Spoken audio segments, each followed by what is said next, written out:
죄송합니다. 갈릴리는 우리로 얘기하면 행정구역상 도입니다. 도. 그렇게 이해하면 쉬워요. 그래서 북부 갈릴리가 있고 남부 갈릴리가 있고 그쪽 북쪽입니다. 그래서 우리 전라북도가 있고 전라남도가 있듯이 그렇게 갈릴리 행정구역상에 많은 마을들과 성읍이 있는데, 예수님께서는 갈릴리에 있는 마을들을 분주하게 오가시면서 복음 사역을 하셨어요. 하나님 나라의 복음을 선포하시고, 그 다음에 안식일이 되면 사람이 많이 모이는 회당에 가서 율법을 읽으시고 율법에 대해서 가르치셨어요. 그리고 병든 사람들, 특별히 문제가 있는 사람들, 그래서 가버나움 회당이 받아주지 않는 그런 부정한 사람들, 귀신 들린 사람들을 고쳐주셨습니다. 그런 사역으로 분주히 사역을 하시다가 오늘 본문 1절을 보게 되면 이날은 제자들을 데리고 고향으로 가셨다는 것이에요. 그러니까 갈릴리 나사렛이겠죠. 나사렛 거기를 가셔서 그 마을 주민들에게, 다 아는 분들이죠.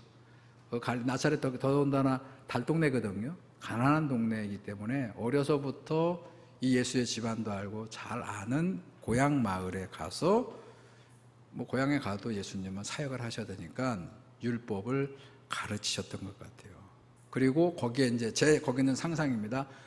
평소에 알고 있었던 연약한 지체들을 안부 묻고, 그리고 당신은 이미 요단강 세례 이후로는 권능에 임했으니까 자기가 가지고 있는 능력을 가지고 그 불쌍한 어르신들을 위해서 기도해 주셨고, 그런 일을 보고 그 마을 주민들도 놀라워했다. 이게 반응이에요. 자, 오늘 본문의 2절이지요. 2절에 보게 되면 그 마을 주민들의 반응이 세 가지로 나오는데, 첫째가 이 사람이 어디서 이런 걸 배워왔느냐.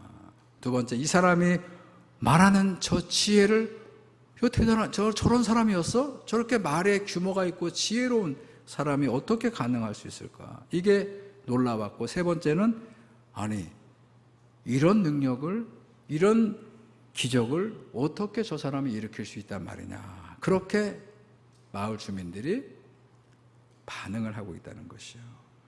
자, 근데 오늘 이 본문에 이 마을 분들이 이 사람이라고 호칭을 합니다. 이 사람이 어찌 이런 지혜가, 이 사람이 어찌 이런 권능을 나타낼 수 있느냐 할 때, 이 호칭을 통해서 우리가 엿볼 수 있는 것은, 그들의 내심을 엿볼 수 있는 것은 어떠죠? 그 마음이 보이지 않아요? 어떤 마음이에요?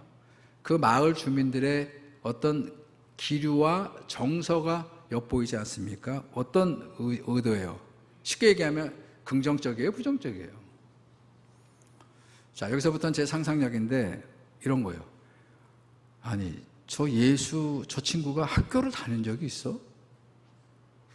여러분, 예수님은 학교를 다니지 못하셨을 거예요. 학교도 없을 뿐더러 만약에 당시에 율법사가 되거나 제사장이 되거나 하여간 조금 이런 게 되려면 부모들이 데리고 가서 돈을 들이고 배우는 거예요. 학교가 따로 없어요. 그러니까 예수님의 집안은 이미 아버지는 어느 순간인가부터 어렸을 적에 아마 뭐가 사고가 났거나 돌아가셨거나 부재 중이에요. 홀로 되신 마리아 엄마가 그 사이에 또 동생도 굉장히 많아요. 오늘 본문을 보니까 동생이 총 몇 명입니까? 형제들 나오잖아요. 시몬, 나오죠. 쭉 형제들. 유다, 시몬, 야고보 다 해가지고 4명의 남동생이 있었고, 누이들이라고 했을 때 최소한 2명 이상. 그러죠? 이 누이들이, 그 누이들이 우리와 함께 여기 있지 않느냐. 야고보, 요셉, 유다, 시몬, 네 형제의 형이 아니냐. 뭐라 그랬어요? 마리아의 아들. 그냥 목수라고 얘기해도 다 알아들을 텐데 굳이 거기에 마리아의 아들이라는 방점을 주면서 그런 목수 아니냐 이렇게 했어요. 그랬기 때문에 그들의 마음에는 배운 것도 없고 가난한 목수에 불과했는데 어떻게 저런 말을, 저런 가르침을, 저런 능력을 보일 수 있느냐 하고 놀라워했다는 것이에요. 자, 2절 다시 봅니다. 2절 끝에 이 사람이 받은 지혜와 그 손으로 이루어지는 이런 권능이 어찌 됨이냐. 그가 하는 말씀, 거기도 놀라웠지만 그 손을 주목했다는 거예요. 저는 여기서 그 손으로 어떻게 저런 능력을 이루었느냐 할 때 그 손이라는 단어를 여러분 주목하시기 바랍니다. 자, 이런 것 같아요. 예수님은 이렇게 사역을 시작하기 전에는 나사렛과 가버나움 동네 사람들에게 손으로 통했던 사람이야. 손으로. 이게 영어로 표현하면 핸디맨이에요, 핸디맨. 영화 같은 데 보게 되면 이렇게 큰 그 봉고, 미국 봉고에다 이렇게 그러니까 수리공들이에요. 그러니까 뭐 수도가 고장 나면 좀 고쳐주고 막 이러는 사람들을 핸디맨이라고 하는데, 저는 나사렛에서 예수님은 핸디맨으로, 성실한 수리공으로 그렇게 통했던 젊은이였을 것입니다. 자, 그런데 예수님께서 그 손으로 그렇게 일을 하고 홀로 된 어머니와 가정의 동생들의 생계를 책임지는, 그리고 마을에서 뭐 이 수리공이라고 대단한 기술이 있었던 건 아니고, 뭐 목수라고 그러니까 뭐 대패질을 하면서 집을 이렇게 그려가지고 옛날에 집 만들어준 그런 목수가 아니고, 핸디맨은 잡스러운 일을 하는 거예요. 옛날에 이렇게 연장통 메고 다니면서, 그 아버지 요셉 때부터 그랬을 것이에요. 연장통 메고 다니면서 동네 골목에서 이제 뭘 고쳐, 뭘 뚫어, 뭐 이렇게 다니면, 옛날에 있었잖아요. 그렇게 불러서 여기 좀 봐주세요. 뭐 수도가 뭐 고장 났어요. 뭐 우리 했듯이 뭐 화장실에 뭐가 문제가 있어요. 이러면은 그거를 그냥 땀을 흘려가면서 뭐 하여간 그거를 어떻게든지 수리해주는 그런 손이, 사람들이 왜 놀라냐면 사람을 살리고 고치는 능력의 손으로 바뀌었다는 것이에요. 여러분, 이 손은 굉장히 중요한 신체 부위예요. 우리 손으로 할 수 있는 일도 많이 있을 뿐만 아니라, 제가 몇 가지 용례를 드리죠. 우리가 서로 이렇게 만나요. 우리 일주일 동안 세상에서 지내다가 주일날 오면 우리 장로님, 권사님들, 집사님들, 우리 성도들, 남자들 어떡하죠? 아이고 잘 지내셨느냐고 이 손으로 악수를 하면서 친근함의 표시를 합니다. 우리 여자분들 어떡하죠? 아니 그냥 인사만 하는 게 아유 잘 지냈어 하고 막 손을 잡고 흔들고 하면서 친근함의 표시를 손으로 합니다. 우리 서로 이제 서로 약속해, 친구 간에, 특별히 남녀 간에 서로 약속을 합니다. 저도 지금 여기 약지에다가 결혼 반지를 끼고 있습니다만, 이게 무슨 표시예요? 이게 약속의 표시예요. 우리 서로 약속을 합니다. 어렸을 적에는. 그러나 이 손으로 우리가 정말로 의리 있는 약속을 합니다. 누군가 지금 아파합니다. 누군가 뭐 그냥 굉장한 그런 좌절과 실패와 슬픔 가운데 있어요. 그러면 어떡하죠? 그러면 그게 뭐라고 그 등을 손으로 쓸어내리면서 괜찮을 거야, 다 잘 될 거야, 다 이런 어려움이 있는데 같이 우리 기도하고 어려움을 헤쳐가 봐야 되지 않겠어 하고 격려하면 그게 뭐라고, 그 손이 그 따스한 격려와 공감을 통해서 토닥여주는 게 그게 힘이 되었다는 것이요. 우리 헤어질 때 더 좀 오래 있고 싶지만은 서로 형편이 그래서 헤어질 때, 그럴 때 또 인사하고 또 돌아보면서 손을 흔들고 그러잖아요. 또 흔들고 멀리 안 보일 때까지. 헤어질 때 아쉬움을 손을 흔들어서 서로 표현하는 그런 신체 교감이에요. 우리가 신앙생활 할 때도 거룩한 하나님 앞에, 능력의 하나님 앞에 우리가 많은 것들을 하기도 하고 그분께 구하기도 하는데, 그분한테 우리가 기도할 때 어떻게 하죠? 하나님, 나 필요한 게 있으니까 주시오, 이렇게 합니까? 그러지 않죠. 사람들은 기도의 두 손을 겸손하게 모으고, 그리고 그분 앞에 간절한 마음을 가지고 기도를 하는 거예요. 이 손이라고 하는 것은 그런 거예요. 예수님도 바로 그 손으로 그랬을 것이다. 오늘 그거를 이 동네 사람들은 얘기하는 거예요. 그런데 그 손으로, 그 능력으로, 그 말씀으로 그 많은 영향을 주님께서 고향 분들에게 보여줬는데, 그거를 들으면서 경험하면서도 마을 주민들은 마음을 열지 못해요. 안타까워요. 마음을 열지 못합니다. 그 예수님에게 마음을 열 마음이 없습니다. 왜 그럴까요? 왜 그럴까요? 그건 편견 때문이에요. 그건 예수에 대한 고정관념이 저들에게 있습니다. 여러분, 저는 이 대목에서 사람들이요, 우리가 가까운 사람들의 성공을 진심으로 기뻐하고 축하해 주려고 하죠. 근데 진짜 진심 어린 마음을 가지고 정말로 너무 잘 됐어 하고 내 가까운 사람의 어떤 기쁜 일을, 성공한 일을 막 박수 쳐주고 진심으로 축하해 주면서도 깊은 마음속에는 뭐가 있냐면 시샘하는 그런 마음의 경향성이 있어요. 여러분, 우리 사회에서 이 정도 레벨과 수준이 돼야 된다고 생각하는 사람들이 상위 1%에 있거든요. 재계가 됐든 정계가 됐든 학계가 됐든 이렇게 있어요. 대물림 해가지고 그 우리 한국 사회에 어떤 하이 클래스들이 몇 프로 있단 말이에요. 그런 분들에게 그 하이 클래스가 아닌 자리에서 뭐 두각을 나타내가지고 재계에 무슨 뭐 순위 안에 50위 안에 누가 들어왔다거나 또 그런 사람들이 어떻게 해가지고 어떤 정치에 발을 들여가지고 지금 대표적으로 그런 거죠. 소년공 출신이 어떻게 대통령? 안 돼요, 그거는. 그거를 진짜 개천에서 용났다 이래가지고 이거는 진짜 덕담에 불과하고 우리는 그거를 인정하고 싶은 마음이 없어요. 그런데 여러분 아십니까? 진짜로 우리 주변에 가까운 사람들이 성공했을 때, 뭐가 일이 잘 됐을 때, 그때 우리가 진심으로 그거를 축하해주고 기뻐할 수만 있어도 우리의 영혼은 굉장히 아름다워질 수 있다는 것이에요.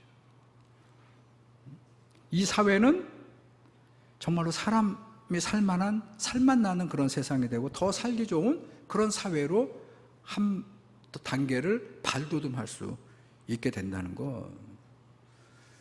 자, 오늘 안타깝게도 예수님 고향 분들은 우리와 비슷하게 예수님을 그런 마음으로 받아들이지 못했어요. 그리고 어떻게 했냐면 그냥 자기들한테 익숙한 방식으로. 자, 그래서 오늘 본문 다시 보시면 2절에 그 예수님을 보면서 마리아의 아들 목수가 아니냐 이랬을 때 왜 마리아의 아들이라고 제가 방점을 찍었다고 그러죠. 목수보다도 이렇게 예수님이 어려서부터 지나가면 뒤에서 마리아의 아들이래, 마리아의 아들. 근데 여러분 아시죠? 동네 사람들 다 알아요. 마리아와 요셉이 정식 결혼을 하고 1년 후에 배가 불러서 예수가 태어난 거예요? 그게 아니에요. 이 사람들 그거 다 알고 있는 것이에요. 그래서 출생에 대한 의심스러운 마음을, 그 시선을 항상 거두지 못하고 있었다. 두 번째, 야고보와 요셉과 유다와 시몬의 형이 아니야? 이럴 때 저들의 마음에 어떤 맥락으로 저걸 보아야 되냐면 큰아들도 그랬는데 이런 집안이 콩가루 집안이잖아요. 근거도 없는 얘기하는 거예요. 저 중에 세 번째는 아마 요셉이 다른 데 데려왔다지 아마 이렇게. 거기에 더 나가서 우리가 아는 바로 그 누이들의 오빠가 아니냐 했을 때 아마 예수님의 가정도 글쎄 우리가 아는 누이들이라고 얘기했단 말이에요. 그러면 이 누이들은요, 아들들도 그랬지만 더더군다나 드러내놓을 만한 것이 없는 그런 형편에 있지 않았을까. 바로 그 오빠가 저자 아니야? 이런 마음이에요. 그런 의혹의 시선이 있었기 때문에 예수님을 편견으로 바라보는 것이에요. 자, 그런데 예수님은 어디서 배워서가 아닙니다.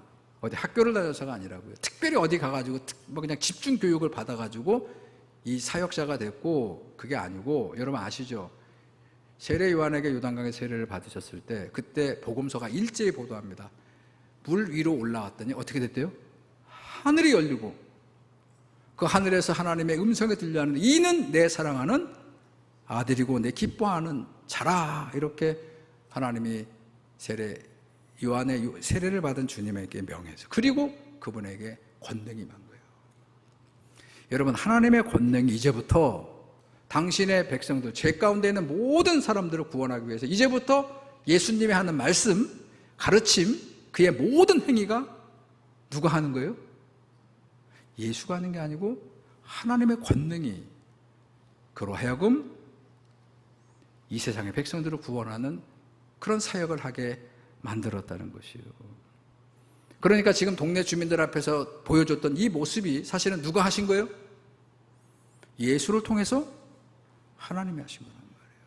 여러분, 저는 이게 굉장히 중요하다고 봐요. 여러분, 목사가 설교를 하고 사역을 합니다. 근데 내가 잘나서 내가 능력을 발휘해서가 아니고 목사의 신앙 고백은 하나님의 영이, 하나님의 말씀의 권능이 목사를 통해서 성도들에게 선포되고, 그러니까 나는 도구에 불과하다. 교회 마찬가지입니다. 우리 교회가 정말로 거룩한 교회가 되려면 하나님의 성령이, 하나님의 말씀이 전주중앙교회를 통해서 원하시는 바를 쓰시도록 하게 만드는 주님의 도구로서, 구원의 능력을 베푸는 하나님의 도구로 쓰임받는 그런 우리의 위치를 정확하게 하고 있어야 된다. 그게 안 되니까 도구가 아니고 자기들이 자기의 권능을 베푼다고 그렇게 하는 것이요. 자, 예수님은 그래서 지금 권능을 베풀었는데, 그런데 편견과 고정관념에 사로잡혔던 사람들은, 주민들은 어떻게 했죠? 결국 어떻게 됐느냐? 오늘 3절 끝을 보시기 바랍니다. 예수님이 능력이 없어서 쫓아낸 게 아니에요. 오히려 능력이 많아서 그러면 받아들여야 되는데 어떻게 했다고요? 3절 끝에. 그래서 결과적으로 예수를 배척해버렸다는 것이에요. 동일한 본문을 전하는 누가복음은 그 편견이 훨씬 더 심했고, 그래서 더 험악한 분위기를 연출합니다. 자, 그 본문을 확인해 드릴게요. 이 동일 본문이에요. 자, 읽어드립니다. 회당에 있는 자들이 이것을 듣고 다 크게 화가 나서 일어나 동네 밖으로 쫓아내요. 그 동네가 건설된 산 낭떠러지까지 끌고 가서 확 밀쳐서 죽이려고 했다. 그렇게 되어 있어요. 자, 이렇게 예수님이 무능력했을 때는 그냥 수군수군대는 존재였는데, 능력으로 하나님의 권능을 하는 사역자가 되니까 어떻게 됐다고요? 다 예수님을 미워하고 화가 나고, 그리고 결국 동네 주민들은 그를 죽이려고 했다. 그래서 그때 유명한 말씀을 제자들에게 주님이 남기는 거예요. 4절 보세요. 자, 뭐라고 예수님이 제자들에게 이 상황을 경험하고 말씀을 하셨다고요? 4절. 선지자는 자기 고향과 자기 친척과 자기 집에서는 존경을 받지 못하느니라. 그렇게 얘기했어요. 못하느니라. 자, 저는 이 구절을 보면서 이런 생각을 해봤습니다. 자, 예수께서 특별히 잘 알았던, 예수를 평소에 그 집안을 잘 알았던 고향 사람들에게 이렇게 인정받지 못하고 수군수군대고 비웃음 당하고, 누구의 아들 아니야? 누구의 형 아니야? 누구들의 오빠 아니야? 이렇게 얘기하는 조롱을 당하는 것처럼, 혹시 지금 주님은 어떻게 소외당하고 있을까? 어디에서부터, 누구로부터 소외를 당하고 있을까를 제가 생각하다가 어처구니 없게도 혹시 주님이 십자가의 피값으로 세운 이 땅의 많은 교회들과 교회를 다니고 교회를 섬기는 사람들에 의해서 어처구니 없게도 주님이 소외당하고 있는 것은 아닐까? 여러분 예수 믿으시죠? 여러분 여러분 예수 믿으시죠? 우리가 예수 믿는다고 하는데, 예수를 믿는다고 고백하면서 그 예수 믿는다는 게 뭐예요? 예수님이 어떻게 말씀하셨는가? 그 예수님의 말씀을 읽거나 듣고 그 말씀을 따라 사는 거 아니겠어요? 근데 우리가 예수 믿는다고 하면서 예수님 말씀은 듣는데 따라 살지는 않아요. 내가 곧 길이요 진리요 생명이니 나로 말미암지 않고는 하늘아버지께 갈 수 없다고 버젓이 성경 본문을 읽으면서 그렇게 예수가 길이라고 우리가 말하면서도, 예수님, 제가 마가복음 강해 설교를 수요일마다 한 1년 가까이 하면서 뭐라고 그랬죠? 예수님은 길을 가는 분이다. 호도스, 이 길이거든요.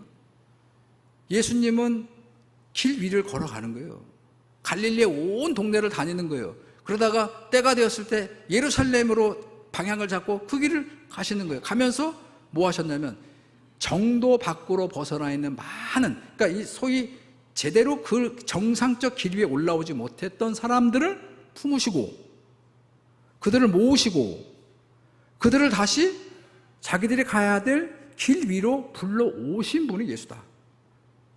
그리고 그 길을 마지막 마침표를 찍기 위해서 올라간 길이 예루살렘 길이고, 예루살렘 끝에서 지금 마태복음 이제 새벽 기도에 거의 끝을 읽고 있거든요. 어떤 일이 벌어집니까? 십자가가 기다리고 있는 길을 가시는 거예요. 겟세마네 기도는 바로 그거예요. 제가 이 십자가의 길, 이 고난의 잔을 할 수만 있다면 내게서 지나가게 하옵시고. 이게 예수님 똑같은 심정이에요. 그런데 나의 원대로 마시고 아버지의 원대로 하옵소서 하면서 끝까지 그 길을 갔다는 것을 우리가 늘 말씀을 들으면서도 여러분 길을 따라갑니까? 내 십자가를 지고 나를 따르라는 그 길을 많은 성도와 교회들이 따라가지 않아요.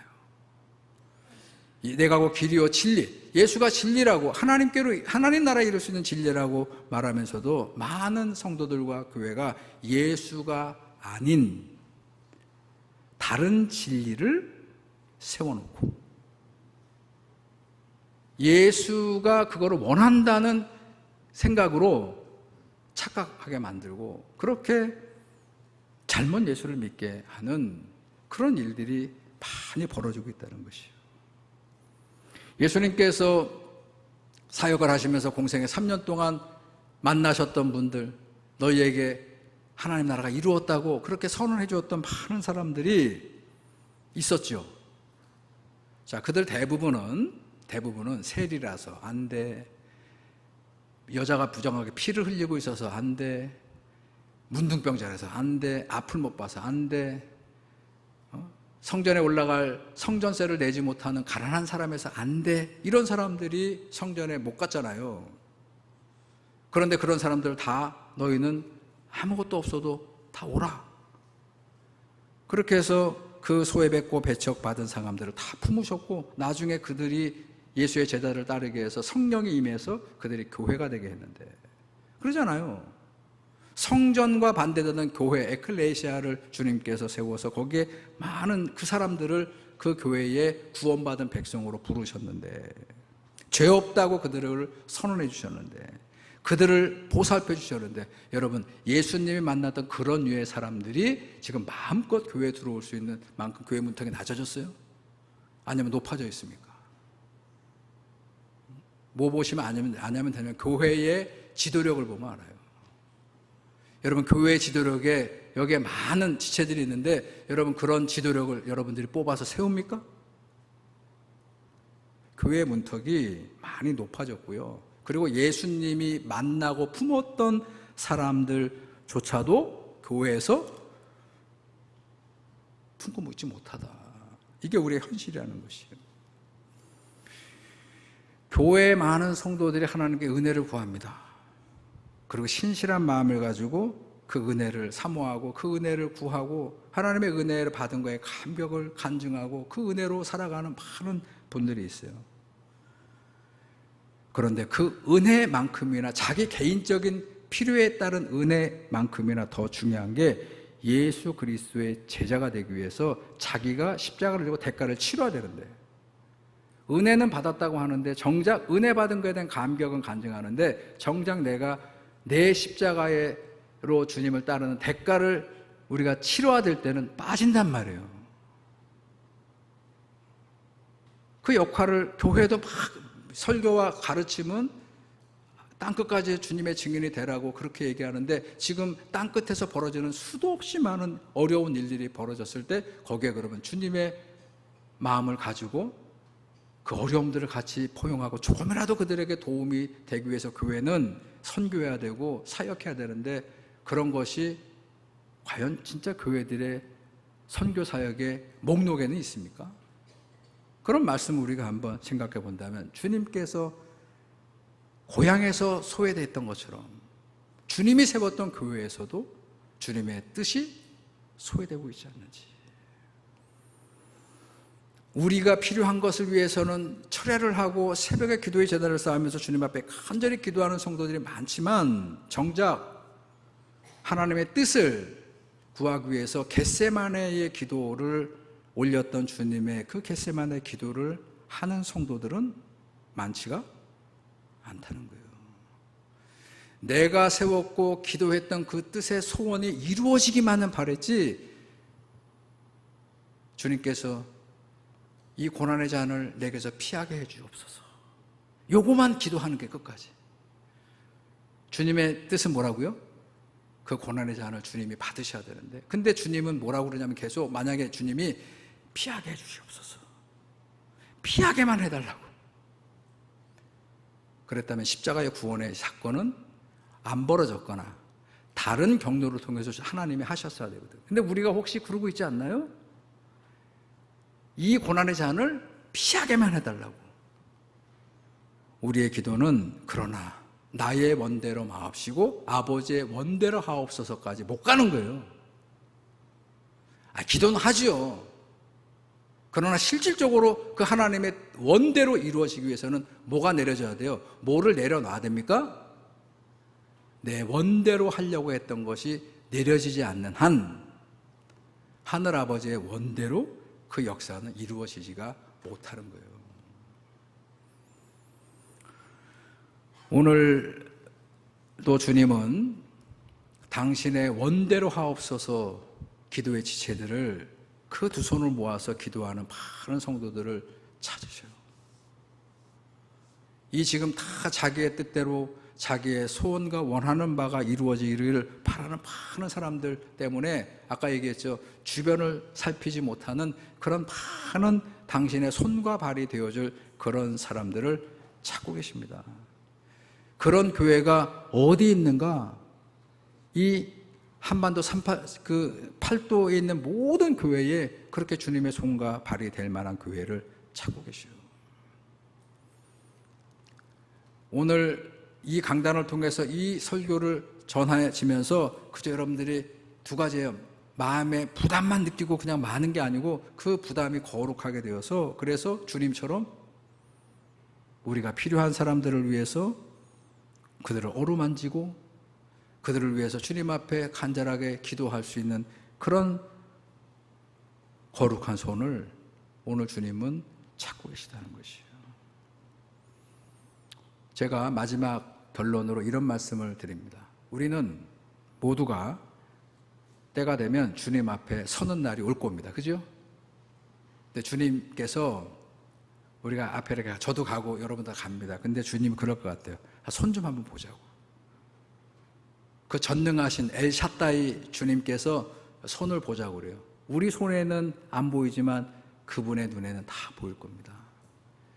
내 손이 부끄럽지 않으려면 그때 내 주님 앞에 이렇게 내놓는 내 손이 부끄럽지 않으려면 지금부터 부지런히 내 손이 여러분의 손이 누군가를 살리는 손이 돼야 되는 거예요.